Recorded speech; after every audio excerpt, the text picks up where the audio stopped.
Hey everybody, sorry if you were in my previous stream. It just cut out for some unknown reason, but I was saying that I wasn't even planning on making a video tonight, doing other things. But sometimes you just look at the type of rhetoric that is so casually trafficked in, and you have to step back and almost take stock because, yeah, has hyperbole been a feature of U.S. political discourse dating back to the founding of the nation? Yes. Can you find previous examples, probably, of the type of incendiary terminology now being bandied about so freely, now also being done in the past? Yes. But, I mean, come on. April Ryan, who gets lauded across the media for some journalistic feat that I'm not aware of. I struggle to understand why this person became such a celebrity in the past several years that she became a foil of sorts for Trump. I mean, almost any journalist whose highest aspiration is to be in the super cool White House press room is nothing to be aspired to because they tend to be pretty dumb or at least not deep thinkers. But April Ryan became this big superstar, and she gets big speaking fees now to go and talk about how she's Trump's arch nemesis or something. I don't know exactly, but I wouldn't ordinarily get too worked up about the inanity of an April Ryan type. It is what it is. You know, if people want to cheer every time somebody says, "How dare you, President Trump?"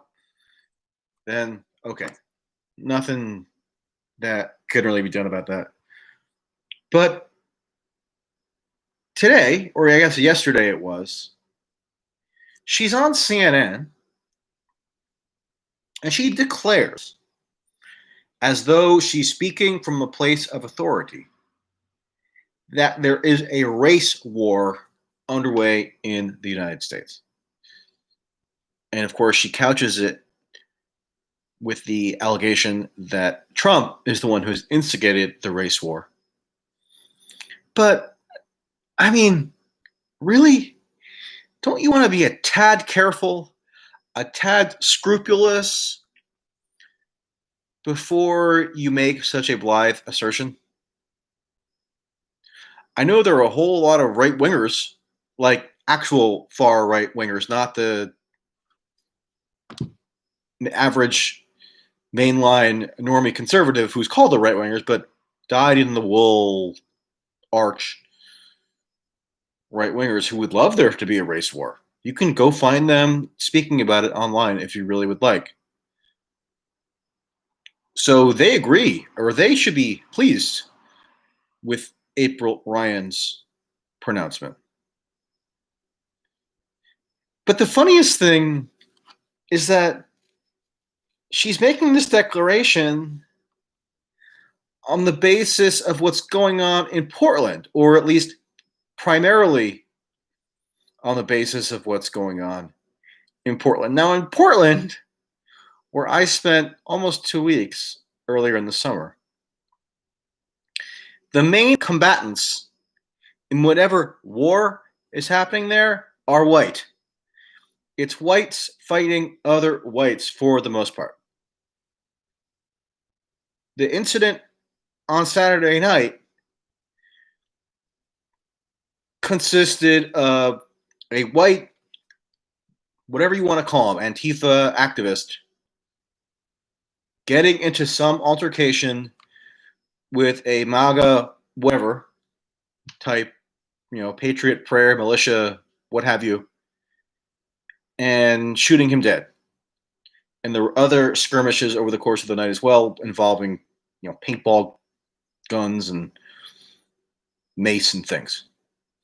But everybody was white, pretty much.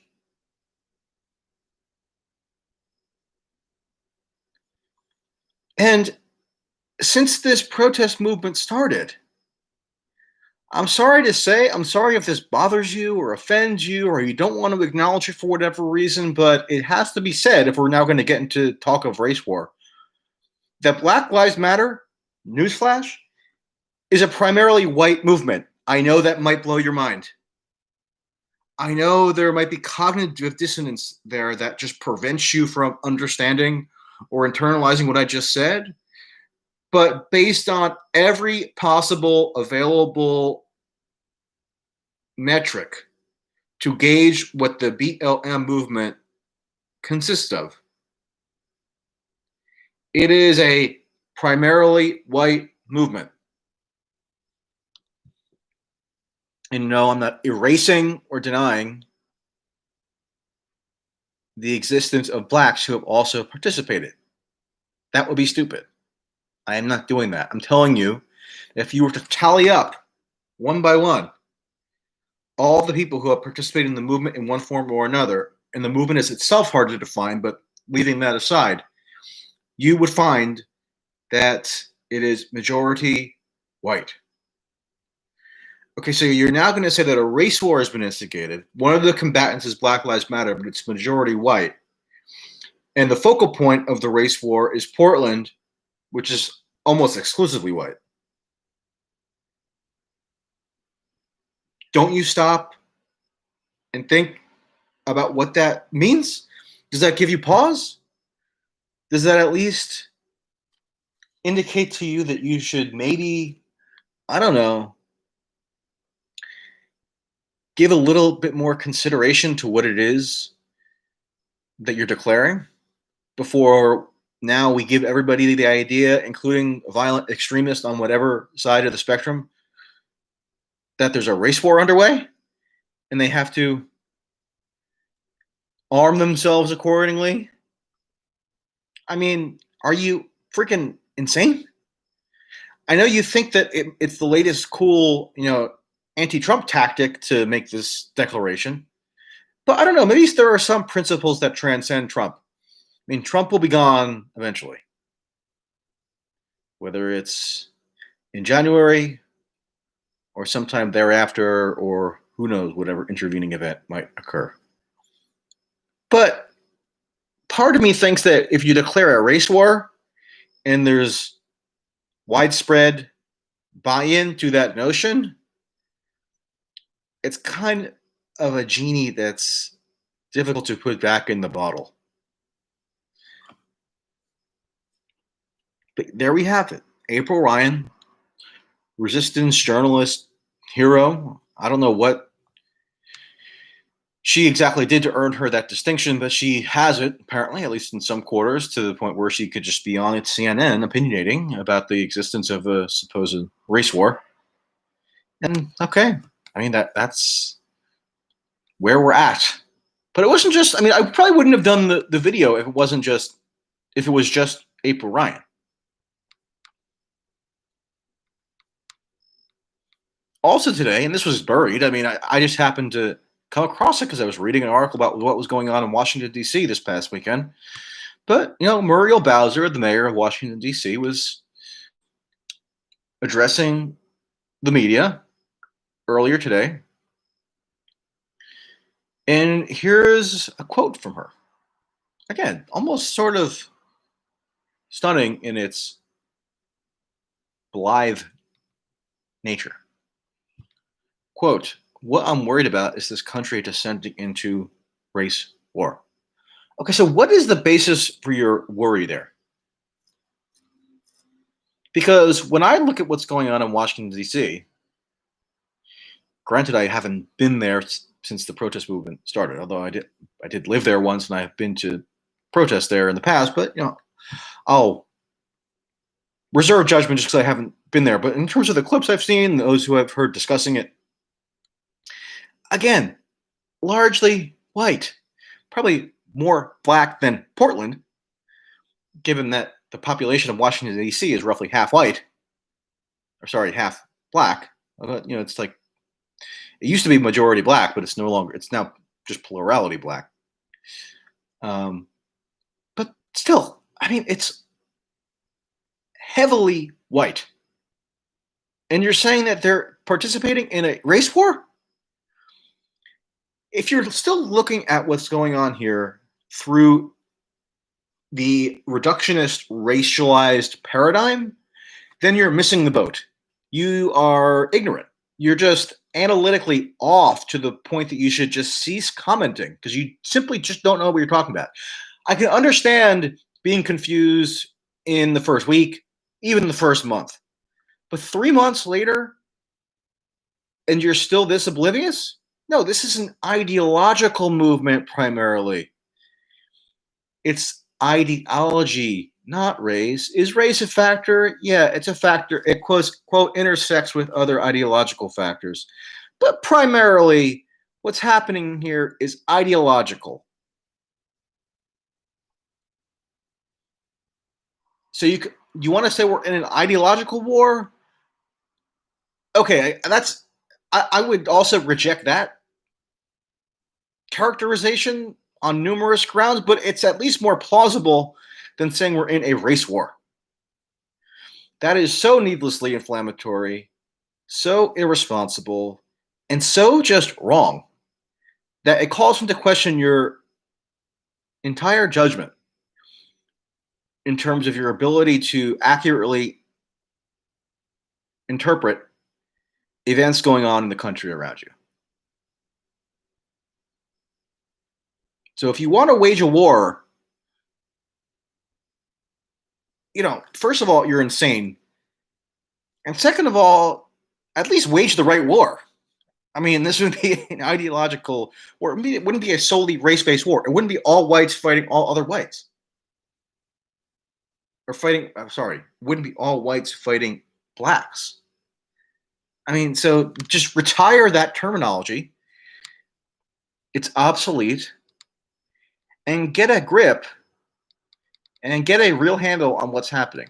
I'm not a rocket scientist, but I've paid enough attention to the events of the past 3 months to know with total certainty that April Ryan and Muriel Bowser and probably others who are now going to be parroting their proclamations are beyond foolish.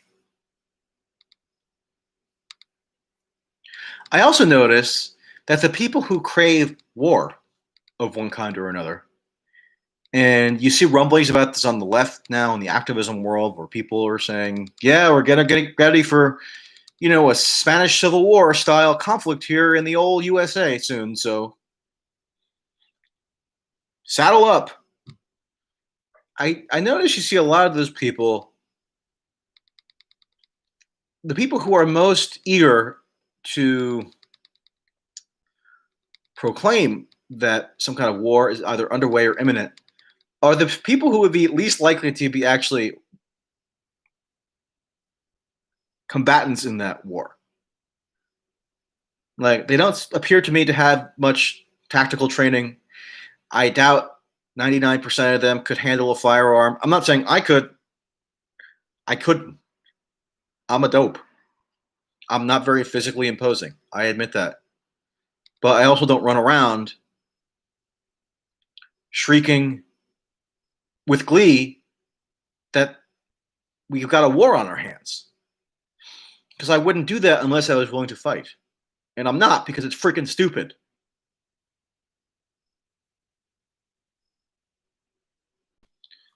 So that is my brief rant. I'm not going to go on forever here. It's just, sometimes it's hard to believe how just trivial and debased the people are who play prominent outsized roles in the nature of U.S. political discourse.